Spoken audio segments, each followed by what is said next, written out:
Today I'm making this fudgy brownie for one, and I'm gonna show you some tweaks so that you can make an amazing high protein breakfast or snack in under 5 minutes. Start out with your food scale. I highly recommend this. They're more accurate for food tracking, and they actually cut down on the number of dishes you need to do because there's less measuring spoons. I'm using a small glass ramekin, but you could easily use a mug. I'm gonna add 12 grams of Dutch processed cocoa. It's just a little bit less bitter and a little bit more chocolatey than regular cocoa. You can find it in most baking sections. And then we're gonna add to it 10 grams of flour, and I'm gonna add to that 1 scoop of vanilla whey protein. I'm sure you could use a plant-based protein, but this whey is just so creamy and delicious, and it really does taste like cake batter.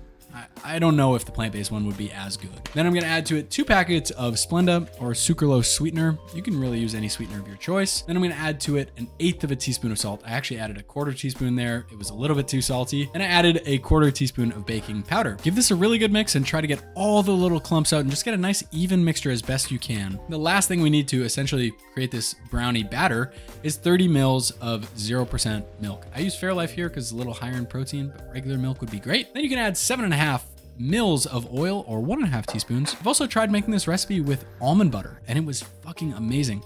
5 grams of almond butter instead of the oil. You could use peanut butter too, a little higher in protein, a little bit better flavor than just straight up oil.